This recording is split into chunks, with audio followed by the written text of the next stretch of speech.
Sud Radio vous explique les émeutes de juin-juillet. Un rapport qui a été révélé hier par Le Figaro pointe l'ultraviolence de l'opportunisme. Je cite la note qui a été rédigée par l'Inspection générale de l'administration et l'Inspection générale de la justice.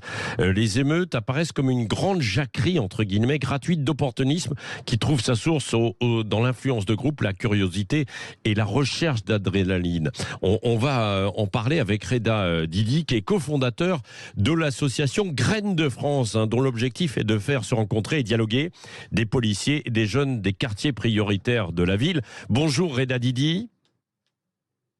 Bonjour Reda Didi. Bonjour, vous m'entendez ? Oui, je vous entends. On avait un petit souci. Est-ce que vous êtes d'accord avec cette affirmation, une violence d'opportunisme ?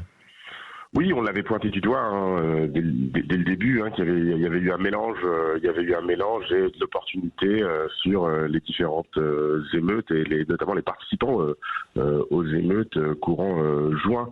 Je pense que autour de Nanterre et de la région parisienne, il y avait une vraie volonté d'envoyer un message, et puis ailleurs, l'opportunité de pouvoir participer à ce que vous appelez une jacquerie. Oui, une jacquerie, un grand défoulement collectif, quoi, en quelque sorte, quoi. Oui, moi je reviens toujours à ce que me disait un chercheur du CNRS, c'est-à-dire qu'il faudrait 5 ans pour exactement comprendre ce qui s'est passé ce jour-là. Il y a eu beaucoup de mélanges, et je pense qu'au fil des journées d'émeutes, il y a eu des agrégats et des personnes qui n'étaient pas, qui étaient loin de ces problématiques-là sont venues s'ajouter à ces émeutes. Oui, c'est ça. Il n'y avait pas forcément de rapport avec la mort de Naël, quoi. Non, pas forcément de rapport avec la mort de Naël, et en même temps, dans toutes les émeutes, il y a toujours de l'opportunisme. Oui. Il y a toujours un public qui est là et qui est à l'affût des opportunités qui lui sont proposées pour pouvoir en profiter. Oui, et sur l'arrêt des émeutes, le rapport dit que c'est la sévérité de la justice qui a stoppé les émeutes. Réalité ou communication, selon vous, Reda Didi ?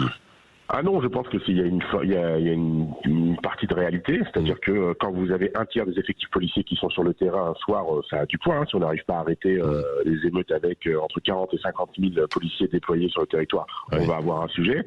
Ensuite, la sévérité de la justice derrière, et finalement la rapidité avec laquelle tout ça a été géré. Mais je pense qu'il faut ajouter à ça finalement, on le dit peut-être pas assez souvent, mais une bonne gestion politique, j'ai trouvé, de l'affaire, une bonne gestion de la part de la justice, mais très vite des faits, et puis derrière aussi, je pense, une mobilisation générale des familles, des associations sur le terrain, des éducateurs, des enseignants, qui ont mis les holà à tout ça. Donc oui, je pense que globalement, ce qui est dit est vrai, mais ce n'est pas les seuls.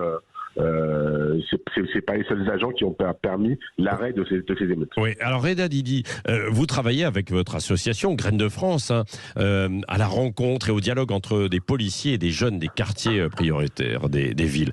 Est-ce que c'est encore possible ? Parce qu'on a dit à un moment donné qu'il y avait une rupture.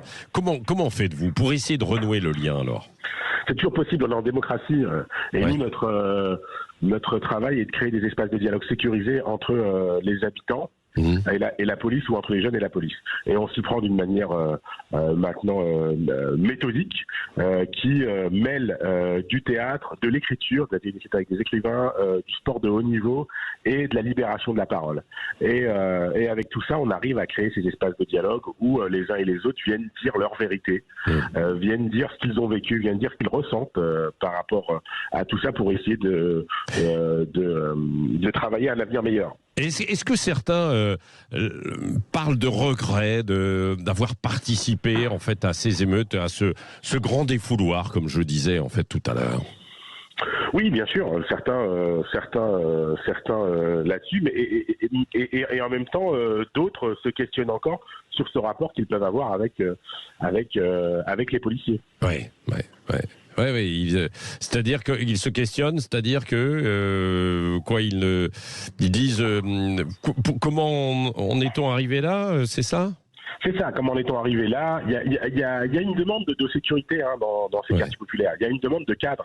Il y avait à un moment une sorte de chienlit qui s'était installé en se disant, mais du coup, comment on va arrêter tout ça? Beaucoup de jeunes reviennent en nous demandant, mais comment se fait-il qu'en bas de ma tour, moi, j'ai des dealers, que les policiers passent et qu'il ne se passe rien, en fait. Vous voyez, donc il y a une demande de cadre, il y a une demande de sécurité, il y a une demande d'ordre, mais il y a aussi une demande de dialogue avec les policiers. Il y a une demande de dialogue avec les services publics. Et puis il y a surtout aussi une méconnaissance du travail policier. Voilà, à quoi vous servez? Est-ce que vous êtes policier 24 sur 24? C'est ça. Est-ce que vous êtes que des cow-boys ou est-ce que finalement... Non, mais c'est tout ça. Et nous, c'était cet espace de dialogue qui n'existe pas ailleurs, finalement, qu'on permet pour que les uns et les autres apprennent à se connaître. De l'autre côté aussi, des policiers, il y a parfois une méconnaissance de cette jeunesse. Et l'écriture, quand ils écrivent des nouvelles, parce qu'on fait écrire des nouvelles aux jeunes et qu'ils les lisent devant les policiers, c'est aussi intéressant pour les policiers d'être à l'écoute de ça. Et les policiers, on leur permet de poser des questions, et à chaque fois, la même question revient de la part des policiers, c'est: mais pourquoi vous avez une mauvaise image de nous? C'est vrai. Ils veulent comprendre, ils veulent savoir. Bon, il y a encore du travail. Merci Reda Didi, et c'est ce que vous faites avec votre association Graines de France. Merci à vous. Merci d'avoir été avec nous ce matin sur Sud Radio.